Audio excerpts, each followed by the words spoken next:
3 years ago, I crawled out of a really grueling board meeting and went to my granddaughter's 3rd birthday party.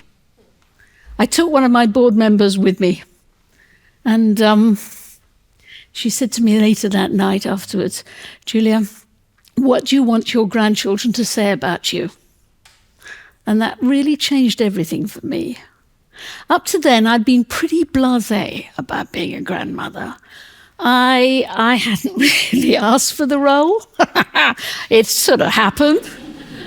I was relieved that my kids hadn't had their children until their 30s, which meant that I hadn't gone from the chrysalis of motherhood to the chrysalis of grandmotherhood in one fell swoop. I'd had a little brief pause between the two. Now, it's not that I didn't care about my grandchildren. It's just that I've had 5 children myself, and I've sort of had enough of the baby years. What do I want them to say about me? I want them to say, "Pop Pop," that's what they call me. Pop Pop was interesting, brave, and fun. And above all, I want them to say that I loved them fiercely. Because I believe that children who grow up feeling loved end up being interesting, brave, and fun. Now I'm a working grandmother. Just to be absolutely clear, the working bit is not being a full-time nanny to my grandchildren. I continue to devote myself after 40 years to developing and inspiring leaders at work and in society all over the world. And now I run something called Women Emerging, which is trying to reframe leading so that women actually choose to do it. That's my work bit. My grandmother bit is having 7 grandchildren and rising. If motherhood was a fantastic course in leadership, grandmotherhood is the advanced course in leadership and fellowship at the same time. It makes me laugh when people don't recognize how powerful the experience of motherhood is in developing you when you're becoming a leader. It makes you organized, it makes you innovative, it makes you a nurturer, and it makes you fierce. And if when you become a grandmother, you have to combine leading and following, if in the same split second you make really serious, difficult decisions at work, and in the next moment you follow without question parental instructions that make absolutely no sense to you whatsoever, then if you can combine the two, you are probably ahead of the game in the working grandmotherhood stakes. The key is to spot where the power lies and to adjust. When you're the leader, the power lies with you. Whether you choose to use it or not, the power lies with you. And around you, you'll find inquisitive eyes, sparkling eyes, people slightly wondering what you know and what they'd like to know from you. When you're a grandmother, the power lies elsewhere. Get used to it.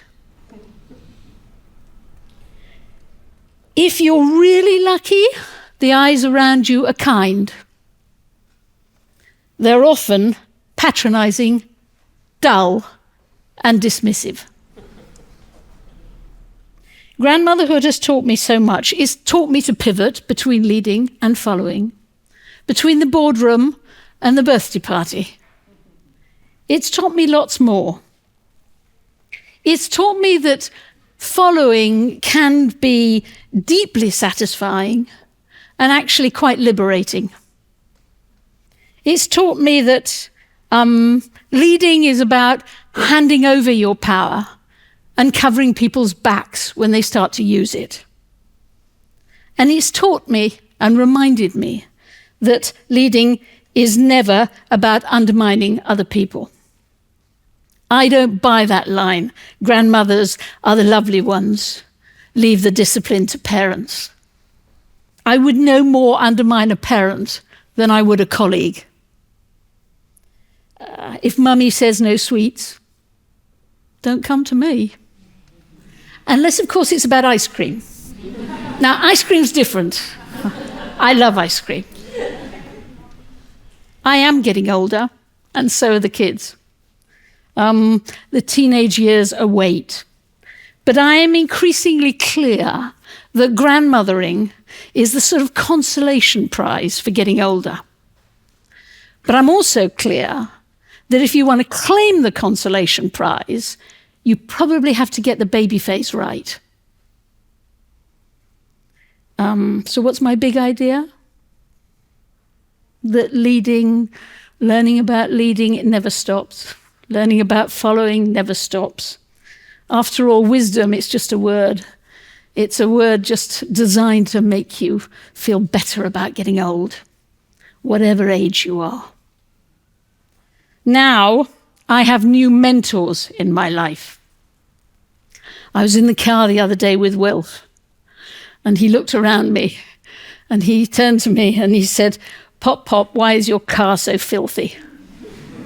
And I explained to him very rationally that I preferred gardening to car cleaning. And he went quiet, and then he looked at me and he said, "Pop, Pop, you could do both." But then he said, "I love you, Pop, Pop." He knows I love him too, fiercely. Thank you.